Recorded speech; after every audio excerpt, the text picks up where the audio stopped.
the funny thing is that in the business dealings of Hunter Biden, there is no real estate. That is sneaky. That is sneaky.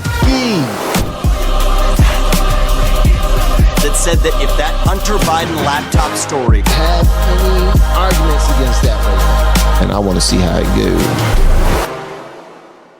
Mr. Dubinsky, I want to come to you quickly. A lot of talk about evidence. On the screens in the room, we have an organizational chart from the IRS investigative team that was looking into the business practices of Hunter Biden and his associates. This org chart is from 2014. Now, Mr. Dubinsky, when my former life, I was in community banking, and I'm comfortable with looking at organizational charts. When I first saw this chart, the first thing I thought about was a real estate holding company or a developer, and this is not to demean developers in the great East State of America, but developers typically have multiple companies that float with various business interests and business lines.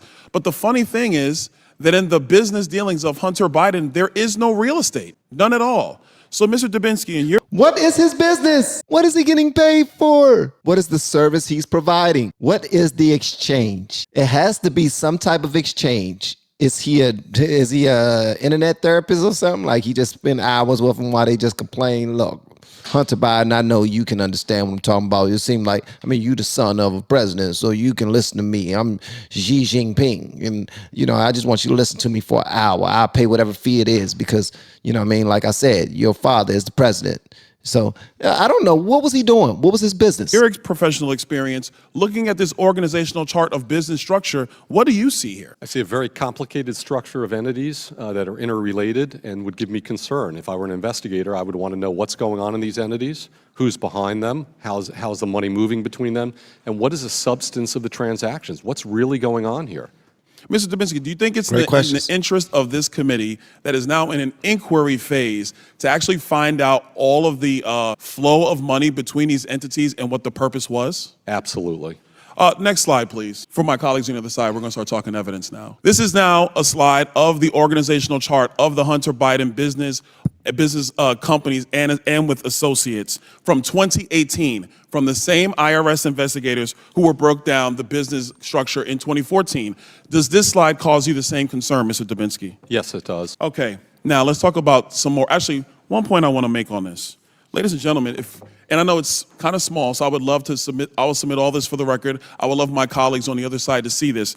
In 2014, one of the key owners was Devin Archer, who did testify and was under deposition under oath by the Oversight Committee. In 2018, Devin Archer is no longer listed, but his wife, Krista Archer, is now listed. That is sneaky. That is sneaky.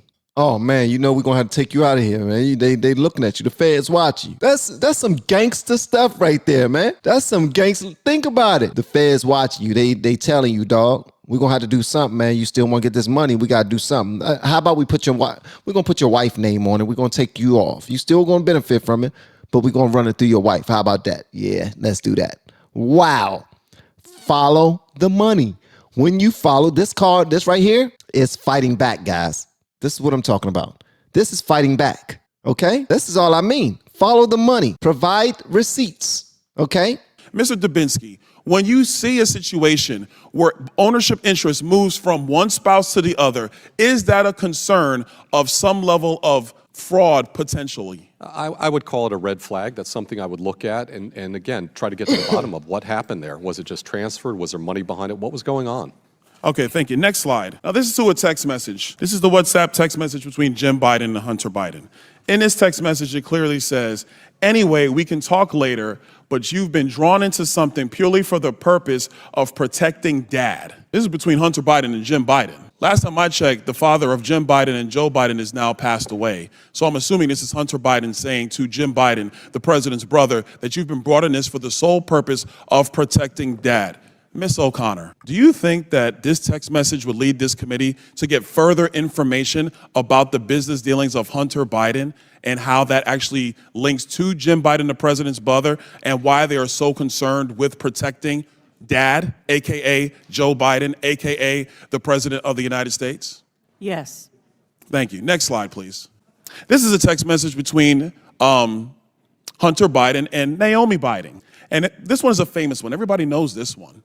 This is a famous one that says, I hope you all do what I did and pay for everything for this entire family for 30 years. It's really hard. But don't worry, unlike Pop, I won't make you give me half your salary. Naomi saying, yo, I've been holding y'all. I've been carrying y'all for a long time. Y'all supposed to be the men. Y'all supposed to be taking care of us, us women. What's going on? But don't worry, unlike Pop, unlike Papa Joe, I ain't gonna take half your salary like he probably did to her. Mr. Dubinsky, if you saw a text message like this in a potential money laundering operation or a potential pay-for-play operation, would you be looking for information related to money going from son to father? Absolutely, without a doubt. Thank you. Next slide. Oh, this is a fun one. Ladies and gentlemen, this one is from 2018. This is about 4 months before Joe Biden launched his campaign for president of the United States. Yo, if they don't listen, everything he's saying right now is potentially leaning in the way of getting somebody impeached, getting somebody up out of here. And he's not trying to make up anything. He's literally reading texts between the family members. These text messages are between the family members. December 2018. The highlight is, this is a text message between Jim Biden and Hunter Biden. Hunter Biden was in a bad way, by the way. He was really strung out. He lost a bunch of money. He needed help. Jim Biden says, this can work. You need a safe harbor. I can work with your father alone. It'll probably take several months and everybody can read the text. Ms. O'Connor, Mr. Dubinsky, if you saw a text message like this between the president's brother and the president's son, wouldn't you be concerned about them trying to give plausible deniability for the president of the United States to not have any knowledge of said business dealings? It's worth Gentleman's time's expired, but please answer the question. it's worth investigating. Mr. Dubinsky? I would agree. I would investigate this. I yield back. Thank you, Mr. Chairman.